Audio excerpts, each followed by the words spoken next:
Hey guys, it's Obsessed Turf. Welcome back to another episode of my lawn care journey. And this episode is actually probably going to be one of my favorites because it's the lawn reno in the fall. And I particularly like this. Fall is my favorite time of the year. You've got football, you've got the cooler weathers where you can have a little campfire, bonfire, or whatever. It's still warmer weather.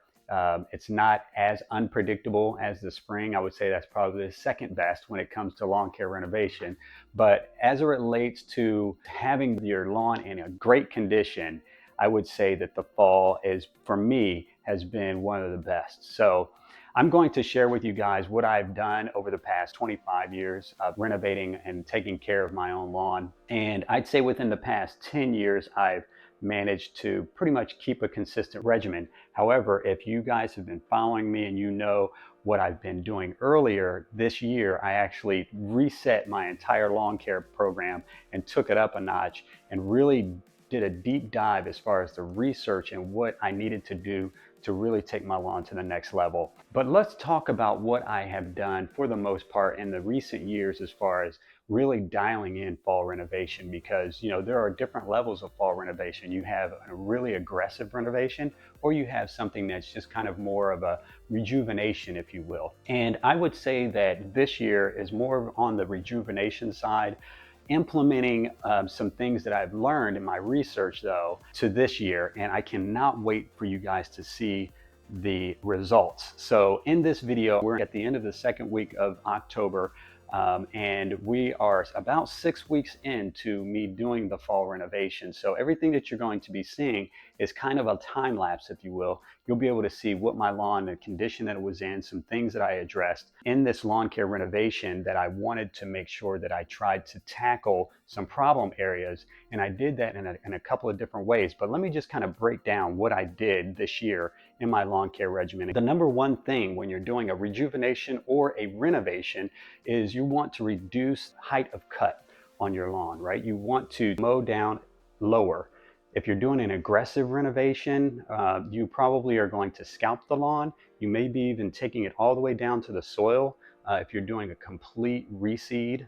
But this one is going to be more of what I'd said, a rejuvenation. And what I did is I mowed low. The next step is going to be the aeration. I have a core aeration done every fall on my lawn to ensure that I am getting the best out of my fall renovation. Doing a core aeration is going to be a very important step as far as getting the nutrients into the soil and also loosening up the soil to reduce compaction, especially if you have clay soil like mine. The next step is going to be soil amendment. So I did this in two different phases. One was an overall phase where I did a soil amendment with Carbon Pro G. This is a split of compost and biochar.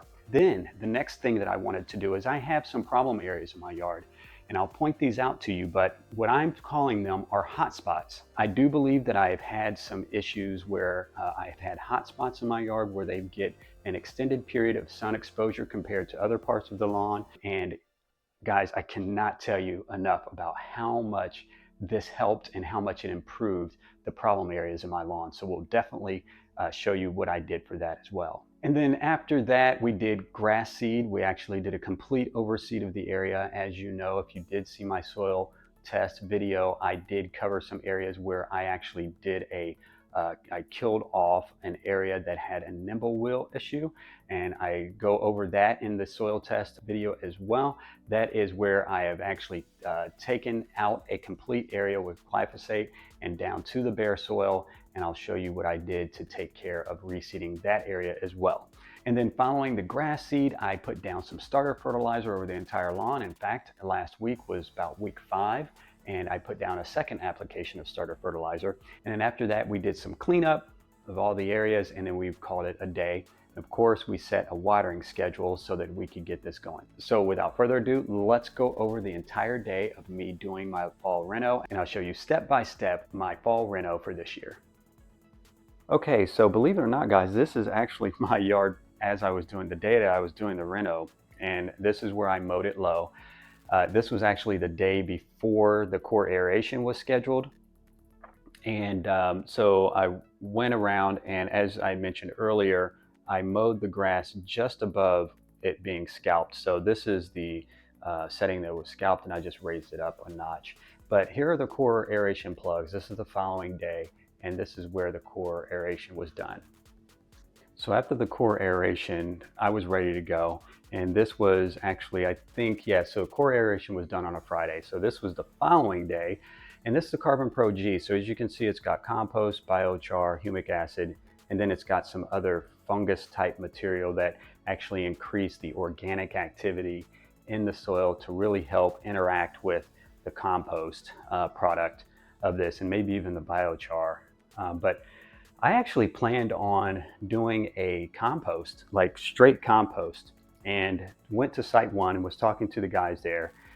And they started telling me about this Carbon Pro G. So I did some research, and I have to admit, guys, I was really impressed. And so here's the prill size of the Carbon Pro G. I really like that it's both compost and biochar, because I had been researching the biochar product a little bit. I've never composted my lawn. This is the first year, and I have to admit, I'm pretty impressed. The benefit of this product over straight compost, though, is going to be that compost can sometimes have nutrients that you might not need for your lawn, right? Like compost, straight compost might have a higher nutrient level that takes you above what you need for your lawn, right? Like maybe it has more nitrogen than you need, or maybe it has more sulfur than you need. So this biochar product was a nice one. So see this area where it has some yellowing and some dead grass there? Well, that is definitely a hot spot. And my plan is to use this black cow composted manure in these areas. I actually have several areas throughout my lawn. This one is particularly a harder area, but it didn't recover as well as I had hoped. So I will be working on this in the next season. But the other areas, problem areas that I was having, that I used this targeted composted manures, I'm going to refer to this as a targeted compost area, right? Or a targeted soil amendment. So thing about compost is that it will help with water retention. So that is one of the big things that I wanted to experiment with this composted manure. So here it is all spread out. One of the things that I had also read about composted manure, or this particular product, and a lot of them, is this. All of this, the rocks and wood chips and mulch and things, wood mulch and things like that that are in there. And while I did experience that, it wasn't that bad. So here are some hot spots that I was telling you about. You can't really see them too much in the photo, but those are the front yard. And then there was another area like kind of like right around in here, and then to the right you can see there's some more. Those were struggling. And in the backyard I had a spot right about there that was also just dealing with a lot of heat stress. It got a lot of sun exposure. So again, with compost, one of the benefits of compost is that it helps with soil, or not soil retention, but moisture retention. So that was the intention with this. And I have to admit, guys, I think that it turned out to do what I had planned for it to do. So if you are having, and pay attention to where the sun is casting on your lawn, like see that big pine tree behind me, that casts a good amount of shade across my lawn, because that is to the south. So the shade, as I'm sure you know, will you get heavy shade to the north of any structures or trees or anything. So I do get a good amount of shade from not only the tree, but the neighbor's house across the front of my lawn. But there is that area that I'm composting that gets a lot of sun exposure. So see that's more of the debris that I've kind of pulled out. And I don't think that wood chunks and smaller pieces of wood mulch is a bad thing, because I did check these and they were all broken, or they were pretty soft. So I think they'll break down fairly easily. So after applying my compost with the Carbon Pro G and the targeted composted manure, we are ready to put down grass seed. So this is a blend of Kentucky bluegrass, I think there's a little bit of perennial ryegrass in there. And for any of you guys that are familiar with trying to overseed or seed at all with Kentucky bluegrass, it takes a lot of patience. So the germination process on this is quite long. It's with my experience, it's been upwards of about a month before you can get full germination on Kentucky bluegrass. But needless to say, it's all worthwhile if you can be successful with your germination of Kentucky bluegrass, because it is self-repairing, and I absolutely love it for this. My lawn is a combination of pretty much all the cool season grasses: Kentucky bluegrass, turf type tall fescue, and perennial ryegrass. And I even have some fine fescue in some areas as well.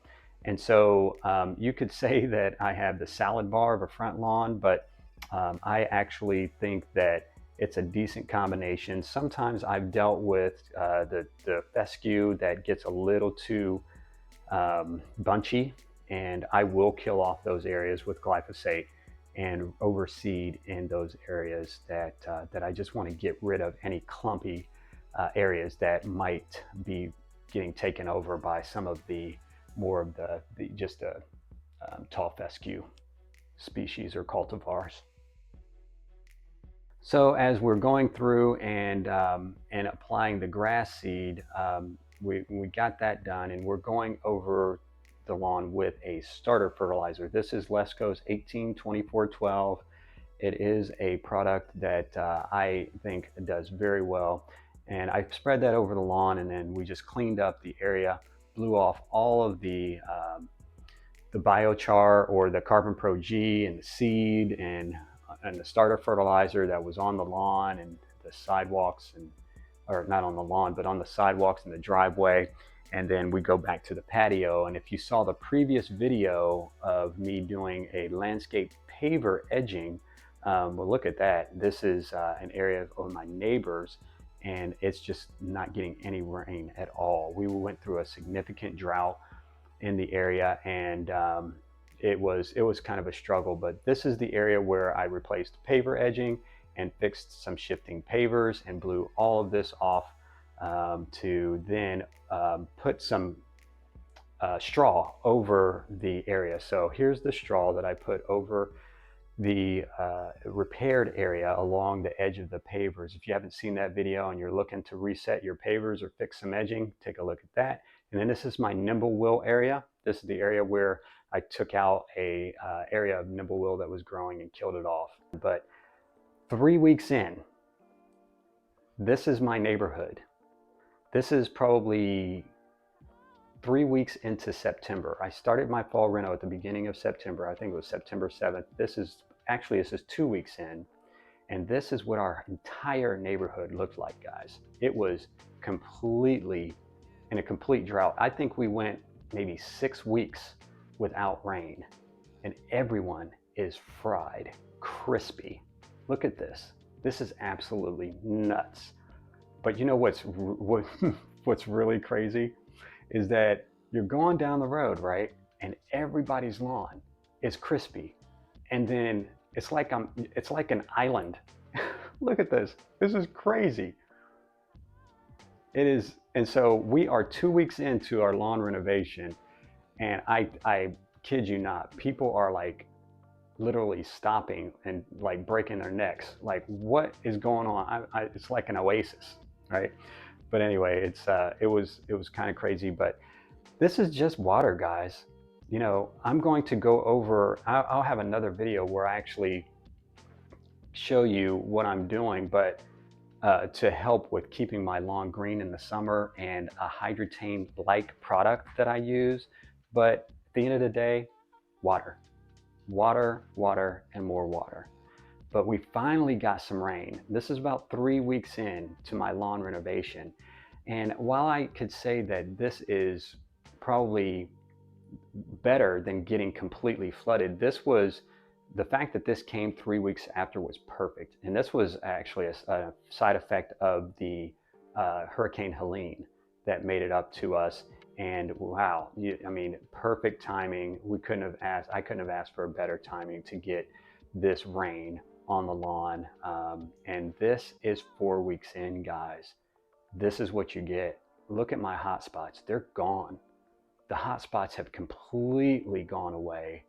They are completely finished. The entire lawn looks absolutely happy, and so am I. I mean, I couldn't be happier. Literally, guys, you see up in the top right there, that is where I had the worst hot spot, and it was really, really crazy how quickly that area came back. And just again, that was 4 weeks into the lawn renovation, and we started dialing back the water right about that time as well. But we were watering about 3 times a day. It was in the morning, and then in the early afternoon, and then one more time in late afternoon. We didn't water too long in the early evening just to avoid fungus. And when the Helene came, all that rain came, we did get some disease pressure, and I learned something from that. Apply preventative fungicide after a lot of rain. So at any rate, the backpack sprayer has been actually a new thing for me as well this year. I'm going to review that and give you guys a little bit of what I've learned from that. I'll be going over my experience and review of my Ego lawnmower as well, because there are some pros and cons to that. As a guy that has been using gas-powered mowers for 25 years, going to an electric mower definitely have its pluses, but it definitely has its downsides as well. And as far as the battery-operated stuff, the trimmer, the blower, I'm pretty happy with those things. I really don't have any complaints, but the mower, it's got some things to talk about. So I will look forward to talking to you guys in the next video. Please comment, like, and subscribe. And if you have any questions, drop those in the comments below. Take care, and I will see you in the next one.